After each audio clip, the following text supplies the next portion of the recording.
Nice to see you again. We're continuing our questionnaire we performed some days ago. Very good.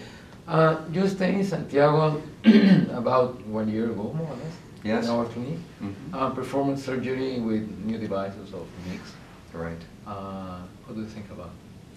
Well, I had placed a few of the iStent MIGS device prior to my trip down to Chile.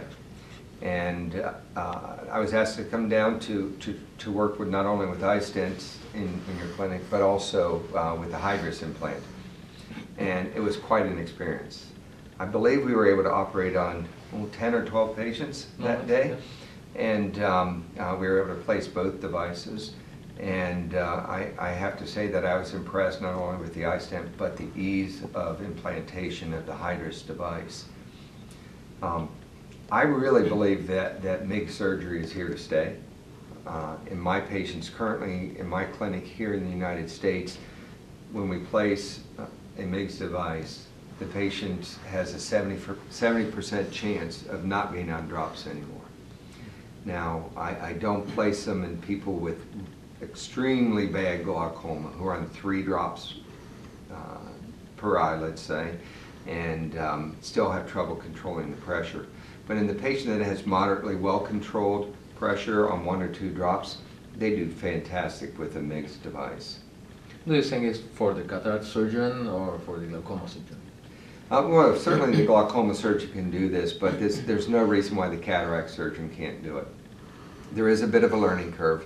I would say that probably 20 or so of these cases is what it took for me to really feel like I knew what I was doing, and for me to feel confident that I was placing them in the right position. So there is a learning curve, but once you go through that curve, really any cataract surgeon can do this. Okay. How do you see cataract surgery in the next 10 years or 15 years?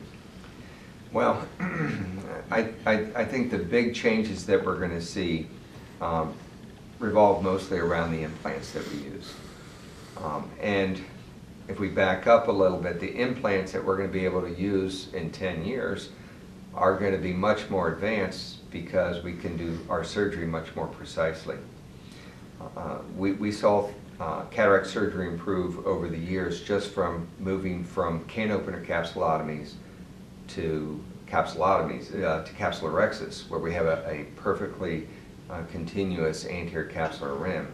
Now with the advent of femtosecond laser, where we can get a beautifully round and centered capsulotomy of a specific size each and every time, I think we're going to be able to develop better implants that are more precise and perhaps have a better chance of giving us true accommodation. Any chance to change the evolution of a cataract with pharmacological devices? I'm not certain that pharmacological devices are going to play a big role, at least not in my time in practice. But I do see that the phaco technology and how we remove the lens can change. I've seen devices that might even be as simple as placing a device into the eye, sitting back and hitting a button or two without the surgeon actually having to manipulate a handpiece in the eye to remove the cataract. And then with the same device be able to achieve complete removal of lens epithelial cells very safely. Early on in its development, but I would think within a decade's time we could see something like that. Interesting. We talked about multifocal IOLs in the other day. You talk about accommodative intraocular lenses. We tried some accommodative lenses some years ago and doesn't work. Do you think will change in the future? Or are kind of better? Yeah, so there is not a doubt in my mind that we're going to have a truly accommodating lens in the future. Even at this meeting, on this very day, I've seen 2 very unique and innovative designs that show a lot of promise. Early on in their development again, but these lenses look like they can accommodate anywhere between 3 and 16 diopters, and easy to implant between anywhere between a a 2.5 to 4 millimeter incision. So if I'm seeing that here today at this meeting, I do believe that within a decade we'll be able to see these lenses implanted and doing presbyopia correction for many patients. Some people have used some trials or investigation with electronic intraocular lenses. What do you think about it? I think that's a very unique concept. We've seen these already in spectacles where they can hit a button and it'll change the lens to accommodate up close so you don't have to have bifocals. And the trick is miniaturizing that so it can work inside the eye. And there are really two schools of thought. One where it's still a button you might hit, be that on a little implant in your earlobe or in a remote in your pocket. It would be the easiest concept. And the more difficult concept is to have this device controlled physiologically through the eye. And there are a lot of very smart people that are working on this, so much promise in that as well. You developed a lot of features and devices for cataract surgery that are very important and used all over the world. Any devices for the future from Cionni?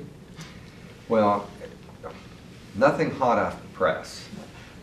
I'm always thinking about ways we can do certain procedures better.